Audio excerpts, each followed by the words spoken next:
Njengoba sazi ukuthi impucuzeko Maskandi Festival okuwumcimbi omkhulu ofaniswa ne-World Cup yomaskandi uzobe ungeyi-30 ka-Agasti 2025. Lapha umfoka Mpungose uthi selungenile ucingo sengawuqinisekisa ukuthi ngizobe ngikhona kwimpucuzeko. Sanibona, siyanibingelela, siyanamukela izinto Fastword TV lapho sinithola khona indaba kamaskandi, indaba zakaKhuza Zamthandeni, onto encane, oSminoff, etc. Sizokhuluma nje zonke izinto ezithinta umaskandi. Lapha-ke kunodaba lensizwa okuthiwa uMpungose Khuzani, ibhalile kupheji layo, ibithembisa live ukuthi izoba no-live, asazi noma u-live ugcina ungabanga khona yini, kodwa-ke uthi naye uzobe ekhona, ezoba ingxenye yalo mcimbi omkhulukazi kumaskandi oyimpucuzeko. Uzobe ungowesi-12, uzobe ungowesi-12. Yiyo le mcimbi le omtshengiseni babefika nabalandeli abaningi uma beqeda ukudlala bese beyahamba nabo futhi. Right, asikho-ke lapho. Lo mcimbi-ke siyazi ukuthi ilapho abalandeli bamaqembu ahlukile bekhombisa khona imvunulo or imfaniswano yamaqembu, u-blue, red, white, u-black, maroon, pink, u-yellow, u-green. Siyazi ukuthi kuba kuhle kanjani. UCevuzile ngabazi ngayo le mcimbi emkhulu kangaka ukuthi banabalandeli. Ubaba u-Ali, ubaba uThokozane, asazi noma saqhubeka nabalandeli bakhe ukuthi beze beqobe umfaniswano.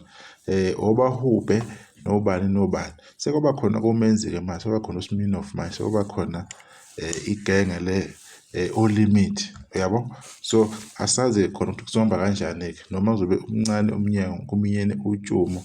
Right, siphinde siqhubeke laphana-ke sibheke indaba yokuthi-ke kazi o-live abazodlala kulokhu bazoba bangaki, ubani uzobe eshaya i-golden hour, ubani uzobe evala, imaphi amavukane or abaculi basafufusa abazofuna ukuzoziveza, ngoba siyazi ukuthi lo mcimbi lo ingumcimbi omkhulu oyi-good marketing kubaculi abathize. Abaculi abathize nje ababengaziwa nabakade bengakafeli kahle hle kubantu abakwazi ukuthi beziveze ngale mcimbi. Abaculi abasebeculile isikhathi benama-album abawakhiphile, kodwa bakwazi ukuthi besebenzise impucuzeko njenge-stepping stone ukuthi bezikhuphule, beziveze kubantu noma base ukhona imisebenzi abayikhiphile. Baningi-ke abafana abakhiphile-ke kulo nyaka esikuwo nalo nyaka osanda kuphela, baningi kakhulu. Ziningi ingoma zabo ezimnandi, benza kahle ku-Spotify, banama-monthly listeners, bayastreama ingoma zabo, ziyadlala. ONecodima, oNhloso, niyabona lapha abantu abafana beza kahle kanjani. Siyathemba ukuthi kulokhu sizobona okuhle kakhulu okudlula okwangonyaka enye. Lapho sabona oMzukulu befike begqokile, sabona uKhuzani, sabona oMfezi Emnyama, baningi nje babe creative ngaloyo mcimbi loyana. So siyathemba kakhulu ukuthi nakulo nyaka uzohamba kahle kakhulu.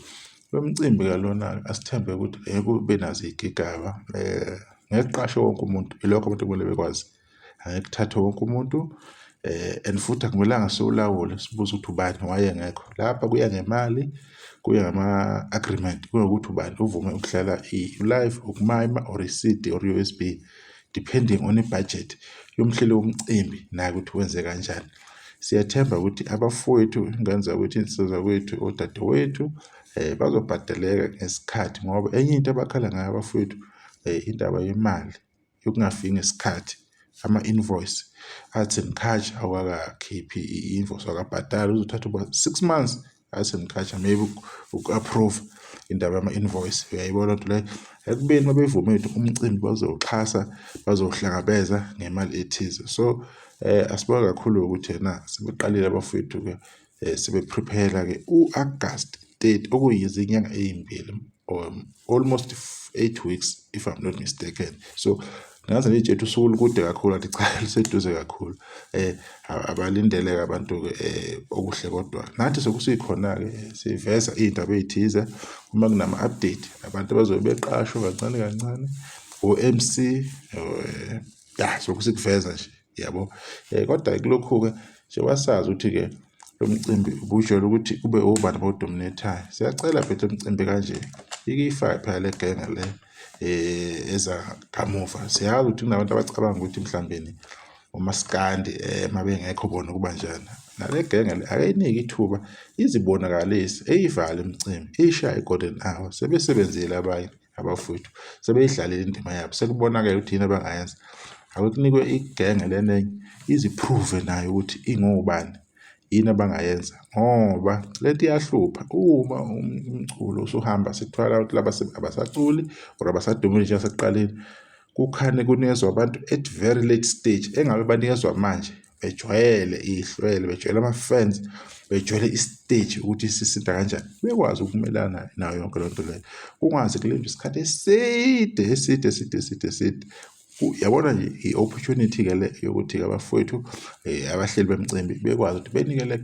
Bakhona abafana abashisa, oLimit bayashisa, oMenzi bayashisa nje futhi kabuhlungu, oSminoff bayashisa, baningi, nomzukulu nabo basashisa. So siyadinga ukubona ukuthi yini abangayenza labo bafana lapho, leyo genge leyo, lezo nsizwa, siyadinga ukubona ukuthi yini enye ezingayenza. Sibabonile oThandiswa, sibabonile oKhuzani, sibabonile oDSD, right, kodwa-ke lento ayikho ngalokho. Ngokuthi-ke umcimbi enjengale akunikezwa ama-opportunity, equal opportunities. Lokho ngiyacabanga ukuthi abafowethu nodadewethu kuzobajabulisisa kakhulu. Abanye sesibonile ukuthi yini abangayenza and si-happy abakwenzele umculo wamaskandi.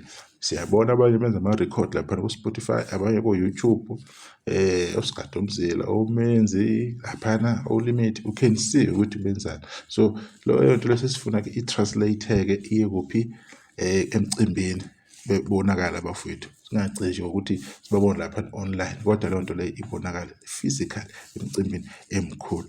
Bekuyilokho ingane zawethu. Sibonge ithuba, angithize sihlala kuzayo, nisalahle.